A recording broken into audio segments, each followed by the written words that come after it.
Hi, I'm Alan Steinfeld. I'm talking to Bruce Lipton, and we've just covered the mechanisms of the cell. But my most important question, the answer that you've given me the most inspiration about, is this mechanism of consciousness. Like the consciousness isn't in the cell; somehow it's outside the cell. Can you explain that? Yeah, as I've been trying to talk about, is that what switches the genes? Remember, we said the genes do have the programs, but we have all different kinds of programs, so the question is what switches the genes?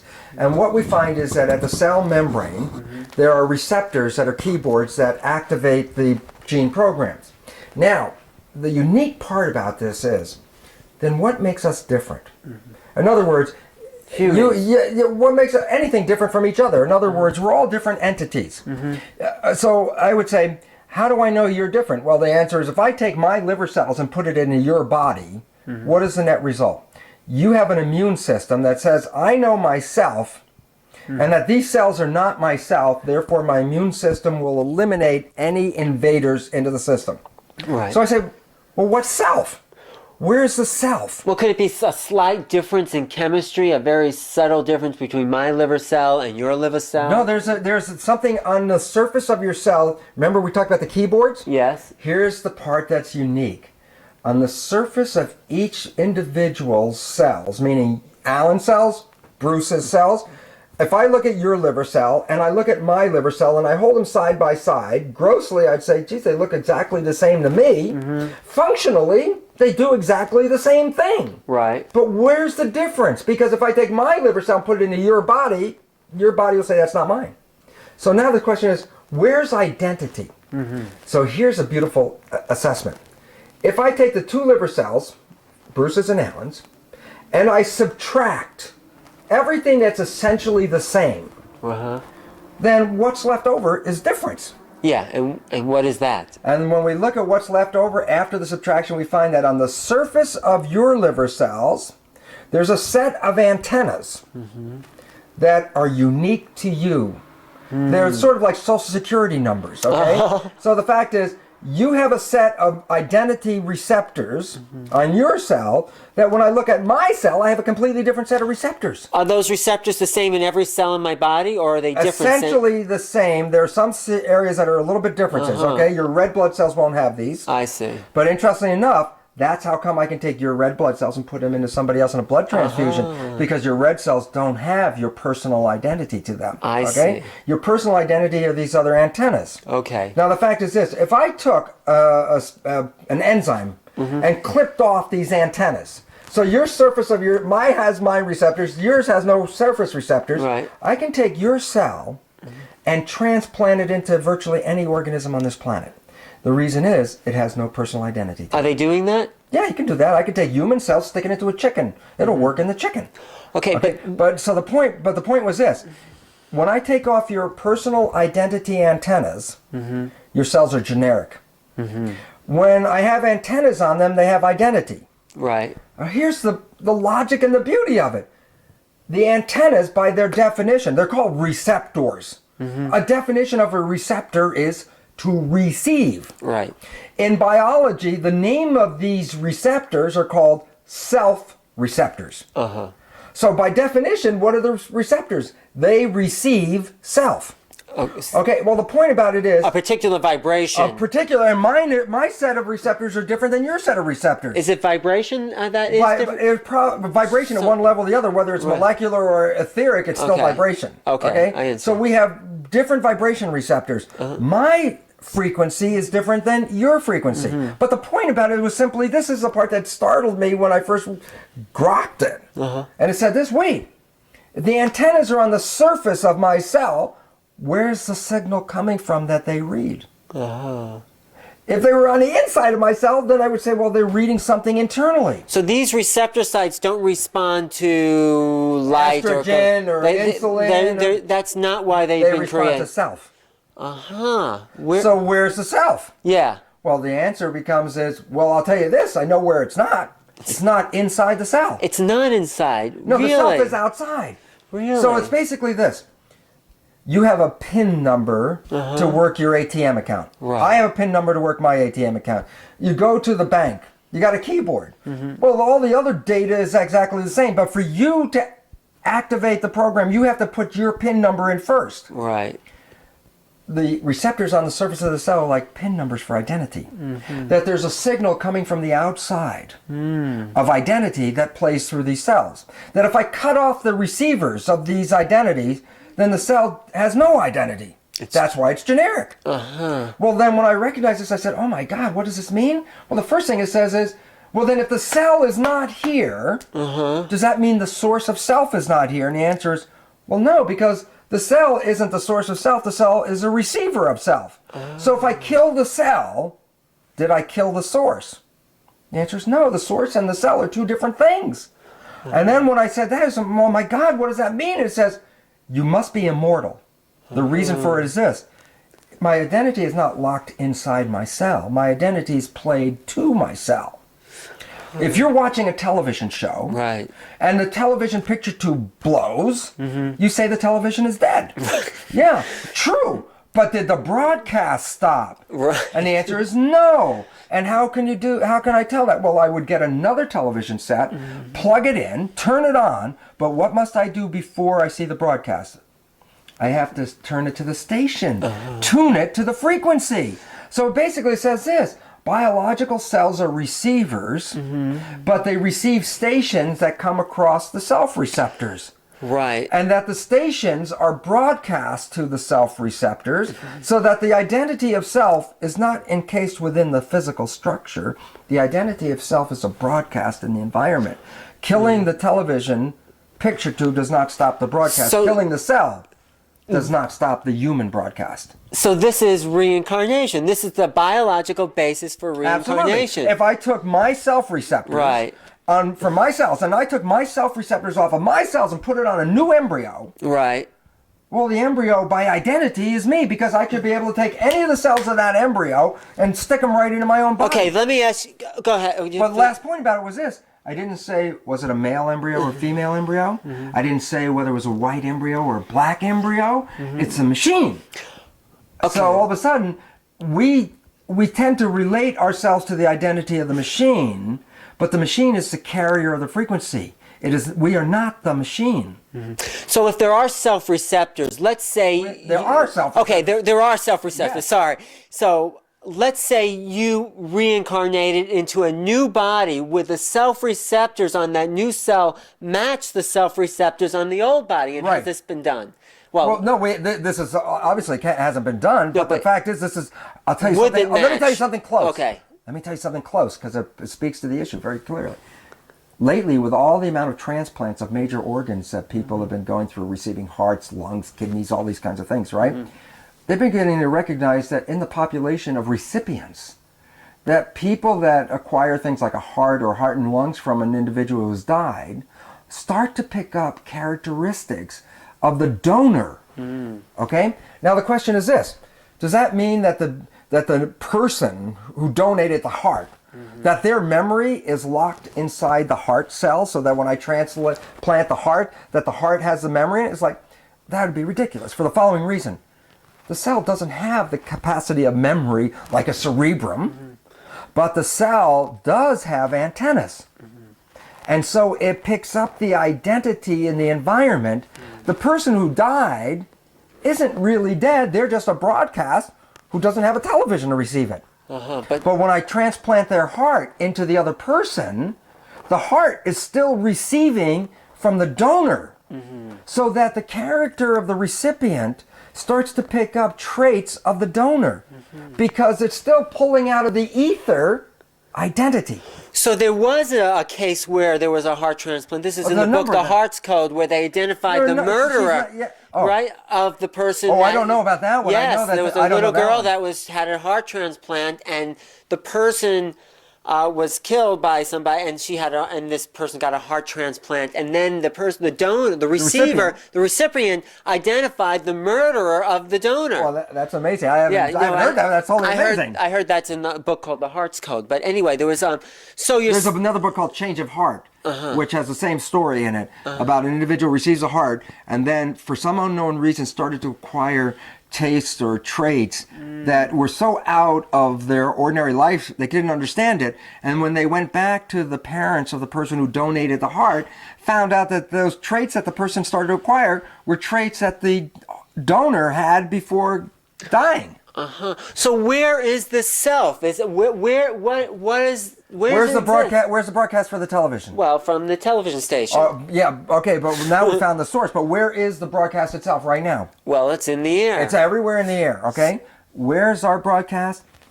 What I would have to do now is, we're treading on, we're getting farther off that's okay. here. But my perception of the broadcast is since the biological system is a reflection of the environment, then we are environmental signals that the organism evolved to read. So a snail can't read a human signature. Right. A chimp can't read a human signature, but it's closer than a snail. Okay. But at some point, the organism has now acquired enough neurological capacity to scan finer and finer areas of the environment. Remember, the cell is reading the environment. A single cell only has so many receptors. 20 cells have 20 times those receptors. Right. A trillion cells have trillions of times. We've gotten to the extent of so many cells in our nervous system, trillions of cells, that we could start to subdivide the environment into minutest little fractions and read those fractions. We are reading ourselves, but we are the environment. We are the... Now, I really want to understand, how are we the environment? Okay, simple point. Remember, the body's made out of proteins. Right. Proteins are the mechanisms of tools that make my physical mechanism work, okay? Proteins work because they plug into each other, or, like I said, the receptor protein reads the signal in the environment. Well, basically what it says is this. The shape of a protein is effective because it matches something in the environment. If I create a protein that doesn't have any matching of anything in the environment, then what's the function of the protein? It wouldn't exist in the first place. Right. Okay. So all of a sudden it says, well then, if every protein in my body is a complement to something in the environment, by definition, my physical structure is a physical complement of the environment. Okay, so let me ask you, are we now evolving, or is there possible there's a finer frequency than the one we're existing in, a more complex? I mean... Oh, yeah, that's possible, but I don't think we're evolving there. Our evolution is not an evolution of individuals. Our evolution is an evolution of community. That before there were multicellular organisms on this planet, there were only single cells. Right. For billions of years, all there were just single cells carrying out their own lives. But what happened was the cells recognized that they could increase their survival by gaining more awareness. But awareness was the membrane. So how do you gain? Well, you can either make bigger and bigger cells, or you can take groups of cells, plug them together, and let their membrane share information. Right, because a membrane will only hold so much and then it break apart. Right. The keyboard is only so big. Right, so we hooked up with other cells. Okay, to create a multicellular organism. So amoebas created us. Okay. In reality, I am a bustling community of 50 trillion amoebas working in a community, sharing jobs and labor. Why? To create a living entity that will survive. Right. Human beings, individual humans, each one of you, each one of us, is a cell in a larger community coming together to share awareness to create one living organism, and it would be called humanity.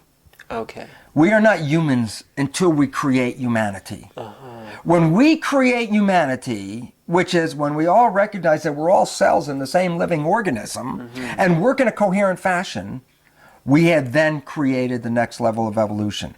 The evolution is not on the individual. We already have all the information capacity that we can't even deal with the amount we can deal with. Right. But once we come together in community, the synergy of awareness that will be passed from one cell to the next would be the equivalent of taking a single amoeba and comparing that life of that single cell to my human body, which is a community of amoebas. So is the internet a kind of next step in this community? The internet is a definite evolutionary leap. It is the equivalent of the communication system by which all the cells of my body are coherent.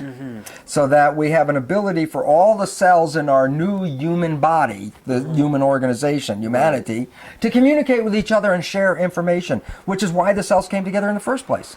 So where are we going? What is the next phase? Oh, well, the beautiful beautiful part about that is that what the work that I talk about, and we can't get into in the very brief time here, Right. reveals that the biological evolution is fractal, meaning it has a very basic formula that reiterates itself over and over again. I'll give you an example.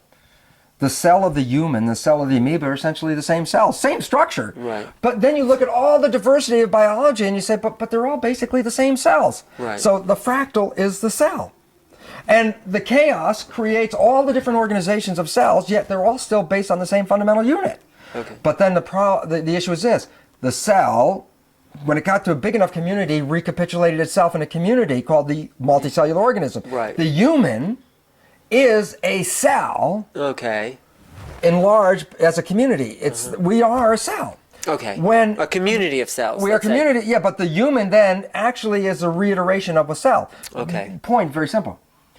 No matter how complex I am as a human, with all the functions that you ascribe to me, that there are no new functions in my human body that are not already present in the single cell. The human is a reiteration of a cell. Everything that I do, a cell already does. I mean, it's illogical. How Right. can I do something that a cell can't do? I'm cellular. So now the community of humans are a multicellular organization Right. which comes together and makes a wholeness. right. Okay, now, but here's the interesting part. It sort of like jumps like bootstrapping itself. One cell later becomes a human, which later becomes humanity. And when humanity is complete, the earth as an organism completes its evolution. It's a living, breathing, pulsing Gaia. It is now complete. When it is complete, when the cell completed its evolution, what was its next level of recourse? Hook up with other cells. Right, and when the human completed its evolution, what was it? To hook up with other humans. right. When the earth completes its evolution, we are then at the level of a unity with a voice of unity that allows us to speak as a one, which will allow us to speak with other ones. Beautiful. Thank you. You're welcome. Wow. That's Well, that's we're on exciting. the process. We're very, very close. We're hitting a very important fractal point of this evolution. Human civilization has come to the level of the highest level. Everything is reiterated, repeats Right. itself. Right. So getting back to this idea of self-receptors, if we are picking up the individual self, is there a frequency then like a self-receptor for the planet? Yes. What is that? It's an earth tone. I don't know. It might, whatever Gaia's earth tone might be at some level. But the fact is we are reverberations on that basic earth frequency, so that the earth sends out a pulse and we are like the little noise on the edge of the pulse, so we're making the language of it. So in a sense, we do come together and create a oneness. And that then this is an interesting spiritual point then. Yeah. People are saying, oh, historically, revelation-wise and biblical stories, that some Christ Messiah is going to come. I don't see this as a reality. Right. What the reality is, Christ is coming, but not as an individual, but as a oneness of humanity. When humans discover their Christness and oneness, then there's a return of Christ, not as an individual, but as a human population. Right. Okay? So that, think about it. I take white light, I run it through a prism and break it up into the broad spectrum of all the colors. At the other side of the color spectrum, we are the recipients, where each one of us is tuned to a very narrow piece of that color. Each one of us is a piece of the color. But the significance of it is this. To get white light, you have to have all of the colors back together again. Right. When we live in a world that excludes individuals, we are excluding pieces of the spectrum. Right. We can't get back to white light. When we get a knowing of our oneness, then when all of the individuals bring their little piece of the color back to the group, the consummate community of color is white light. Yes, that single voice again. The single voice. So the evolution of the white light is take all the pieces of the spectrum and make unity out of it. Take all of the humans on this planet and recognize that each one is a necessary contributor to white light, because you take one frequency color out of white light, Right. you don't have white light. Right. We exclude one individual, We have removed a frequency. So you take that understanding, then there's no way, if there's an intelligent universe, that we could be alone in this universe. Absolutely no. Because it makes... I don't even, it may not, that we're not even here necessarily. What do you mean? Why? I send a Mars lander to Mars. Right. It's a machine. Right. It allows a human to recognize what life is like on Mars without going there. So it's a machine that is a humanoid. Okay. It has the receptors of vision, sound, smell, touch, taste. Why? So it could give us the parameters of what it would be like if we lived there. Right. Well, the fact was, if you were on Mars and this mariner landed, you would think that this is the life form. It would communicate with you, would follow you around, and everything. But the reality is, let's say this Martian takes this mariner home, and the mariner follows it home, drives home, lights flashing. The Martian introduces the mariner to its Martian family and says, this is an alien. This is an alien life form, and everybody's communicating, they're partying, they're having a great life. One day they wake up and the batteries in the mariner are gone. And they all of a sudden realize, oh my God, our alien friend is dead. Right. Well, the point about it is this.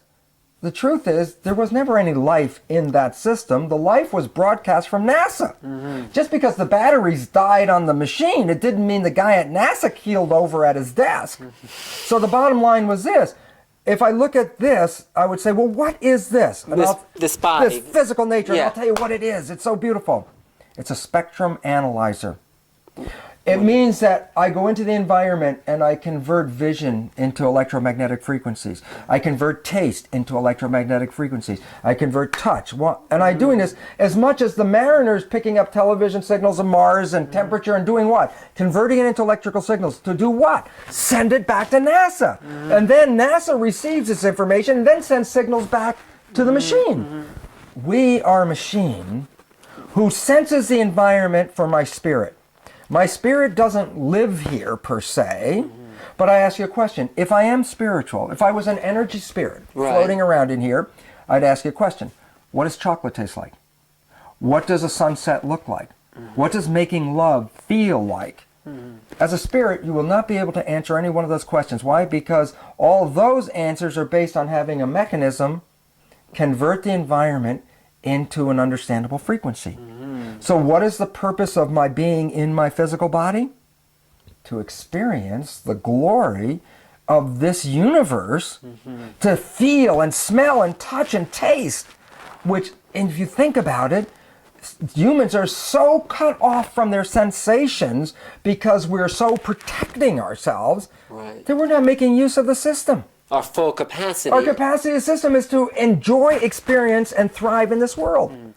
But, so we're not in the body. The spirit, the self-receptors are picking up the signal that is sending that But it's a virtual reality. I know what chocolate tastes like, not because my spirit knows directly, but my spirit was informed by this physical apparatus which converted the chemicals of chocolate into a vibrational frequency, and my knowingness, myself, reads that vibrational frequency. It doesn't taste like chocolate. Well, this is what people have called the illusion. We are in the illusion of the body, but people have forgotten that this is an illusion. We got but the significance of it is this. It's not just an illusion, because that all of a sudden detracts from the value of it. The value of it is this.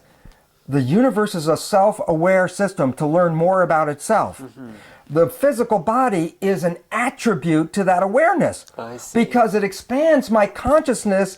It gives awareness to my consciousness that my consciousness without a body would never be able to understand. So basically it says, I'm not just in the illusion, I am in a learning system. It feeds it back to the spirit. Feeds it back to the spirit, and the spirit and the body have a dialogue. So I run my body, and my body's experience are sent back to my source. So it's amazing we've limited the capacity of this incredible mechanism, this brain, when we could use all of it to experience a greater world. And not only experience a greater world, but create a greater world. How's that? Now, because I can direct, I have free will to run the system to create what I want. And if I'm not sure that I'm doing that, and I have no awareness that I'm actually running it, then when I come back and we'll say in perspective, well, why did I do this? And the answer is, because you have learned from your perceptions of your experiences, from your teaching, from your parents, how to run the machine.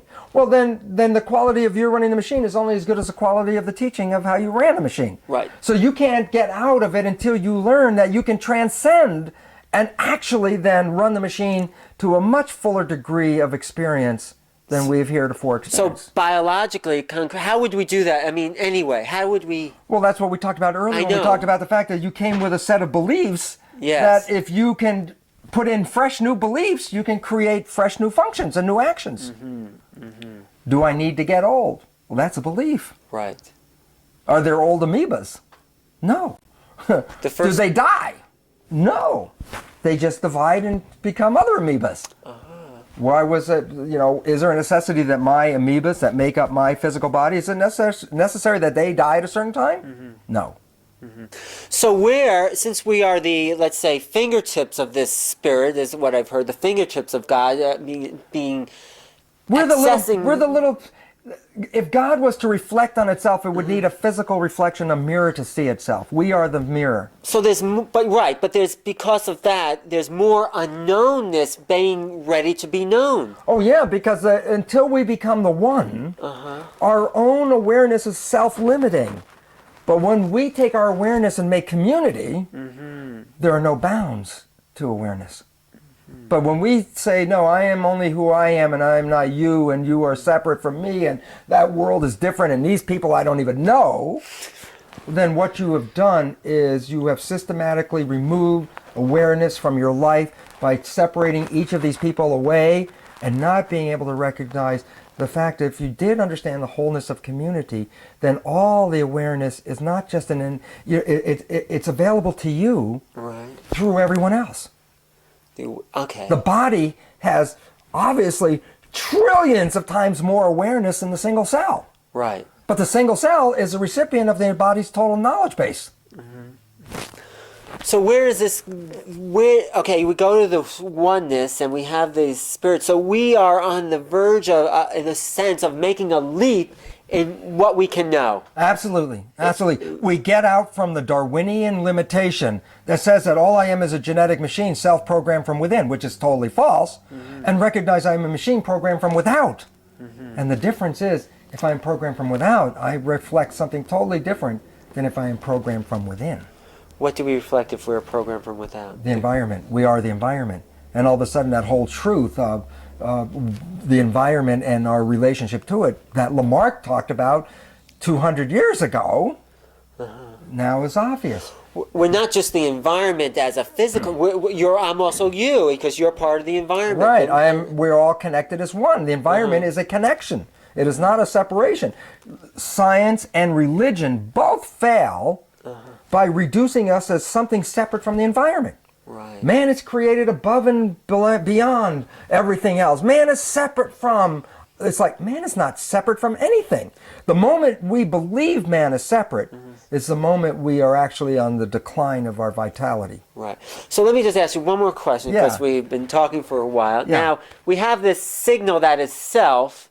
Now, that is an individual signal, right? Yeah. How is that signal connected to all the other signals? Go back to the spectrum. A white light hits a prism, breaks it up into the complete color spectrum. Red light, frequency, whatever, 56777 or whatever it is different than red light with 56778. Okay, right. Okay? It's a different... Well, they're two different frequencies, and you say, well, these are two individual frequencies, but the fact is, when they're put on the other side of the spectrum, they're back in white light. They become a composite of the whole. So I can look on one side of the spectrum and identify individual frequencies, or I can look on the other side and find the unity of white light when all the frequencies come back together again. And I am exactly the same whether I'm the frequency of the individual or whether I'm the frequency within the white light. I see. Does this have implications in healing work? In healing? The foundation of healing. In what way? I mean, Because I have an ability to regulate my genetic expression. I have an ability to ward off things to protect myself by giving that information to my system. Surrounding yourself with white light is a message that's given to the cells to not allow outside invaders in. We have a very poor view of our own biology. We believe we're so susceptible to everything around us, like every little bacterium and germ is going to kill us, and if you eat white sugar, you're going to die. If you eat a Twinkie, you're finished, your whole life's all over. It's like you have misplaced where the power is. The power is not in the elements out there. The power is in this structure right here. This structure has more power than white sugar.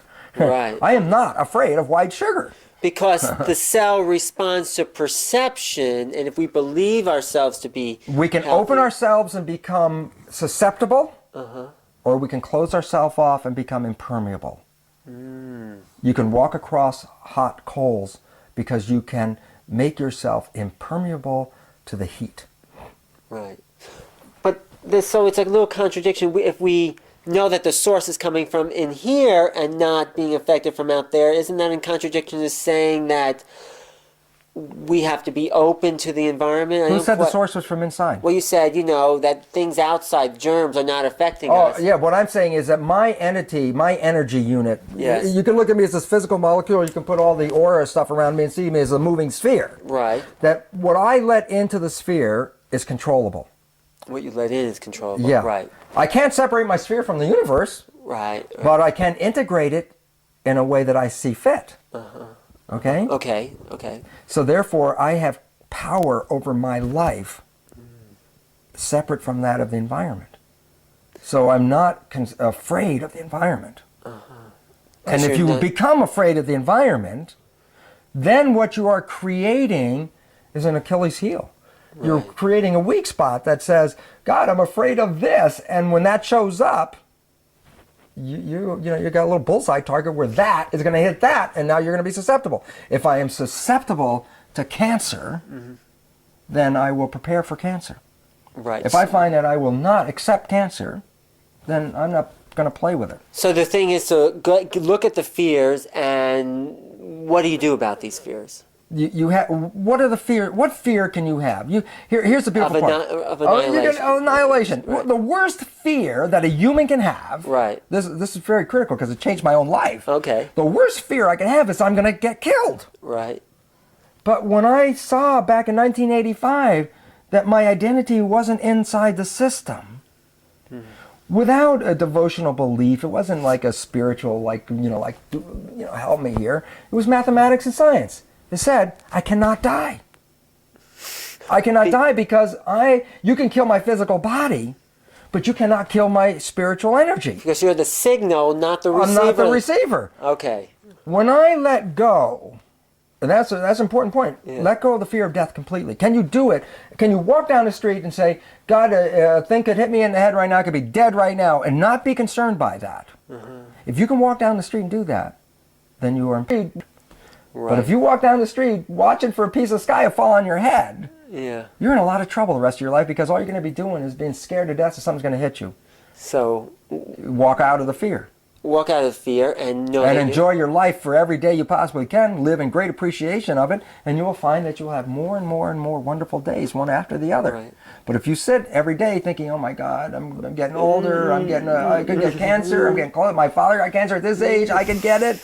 If you sit there with that, then you are debilitating yourself. You are failing your mission. Your mission was to experience the planet. Right. And now I'm living my life. Why? Experience as much as I possibly can of this place before I go. Because when it comes, whatever my last day is, could be tomorrow, I'm not going to be on my deathbed and go, God, I wish I'd done that, because I'm going to do everything I can. If I go back to that very instant in time, it almost came out of the sky. In that moment of time, I had this visual picture that locked into a memory of what it was like. It was as if I was in The Wizard of Oz, at the end, when Dorothy pulls the curtain back and sees the machines and the gears and all that. That vision, looking up at the sky, was that vision. I've subsequently had an inner body experience. Actually, it was even. What does that mean? I was inside my own physical body, and I saw it. I thought it was like a trippy. I didn't know where I was, what was going on. But when I recognized it, and the interesting part about it was, I saw things that, of course, that I knew, and then I saw things that I never saw before. New information. And I thought that was, first of all, because I tried to rationalize the experience and say, look, I'm an electron microscopist. I know the molecular architecture of my cellular milieu, So when I saw it, was it just taking my learned database and animating a picture out of it? That's what I tried to rationalize. And yet, interesting point was, I saw things that did not fit my database. What? First of all, the light. The amazing light. I never saw anything like that. And, I love light. I got into laser shows. So this light was like striking. And I found out later that what I saw was real, and I didn't have a knowledge of it until 2 years afterwards. And so when that point hit me, I said, oh my God, I thought I had, enhanced my vision of my knowing by adding things. And it turned out, no, I saw things that I didn't know existed until later. And all of a sudden that had to come back on me, which it did, and said, oh my God, then what I saw was real to the extent that it showed me things that I didn't even know existed at that time. So how do you explain that biologically? Because I'm an individual cell. I'm the whole or the individual cell. It doesn't make any difference. It depends on what perspective I look at. And I was looking at myself through an individual cell being transported through my system. What's that? Inside his body. Inside of the body. But you were consciousness. You were the signal itself. I was observing, watching the environment that I was in. He was identified with the sky. Right. That's and that was the beautiful part. And that's when the cells told me what their function was. Because at that time, which was not a great time in my own personal life, right. I was going through all kinds of stuff. And when I got inside, when I finally got to me that, my God, I'm looking at my cells, I recognized that they were partying. Just like Friday night or Saturday night, they were partying, they were having this party. And all of a sudden it really irritated me because I realized, I said, wait, I'm going through the hardship of this whole life outside of here, and you guys are having a party going on inside of here. And I got real angry at these cells saying, what do you do for me? And they all went like this toward me, my cells. And then the next second, I was rolling on the floor with body rushes from every hair follicle on my head to every cell on my foot and everything in between. It was so physically orgasmic in a whole body sense that I couldn't even breathe. It was like I couldn't breathe. And I got up, and it was neat because I had rolled onto the floor, and I got back up into the couch where I was and got back into the position and thought, and then all of a sudden I was right back at the same place I was interior-wise. And I thanked them because I said, you give me sensation. That's what cells give me. They collectively work together, and the result of their actions is sensation. So that was a religious experience for you. Don't say religion. I mean, I'm not okay, not very religion, religious, but a realization of your spirit. It was a spiritual experience. Yeah, that's what I mean. I went from a scientist, an allopathic research medical scientist with no spiritual foundation to my life, in the millisecond, was 100% spiritual. Because you knew this signal feeding this body was not the body, and it came separate from the body, and that was so clear. It was like 2 + 2 is 4. Wow. You don't really argue much after that. And so I had the opportunity of acquiring spirituality without a learning and a devotion and going to school and doing all that. I would never probably have gotten there that way. Right. Matter of fact, I didn't. I was in science. Right.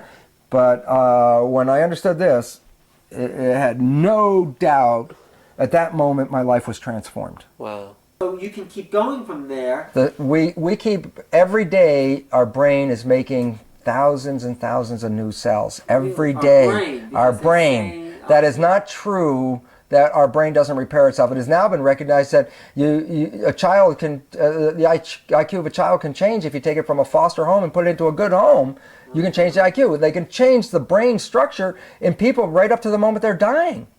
That by changing, the brain is a constant dynamic system that is evolving and working with us, or not evolving if we're not using it at some particular point. So the significance of our brain in this regard is that it is constantly modifying itself. We are not locked into anything except if we believe it. Now that's the issue, because if you believe you are locked, then you can actually, and what we do, most people, is, well, these new cells are appearing every day. If we don't provide function for them, we don't give them something to do, they disappear every day.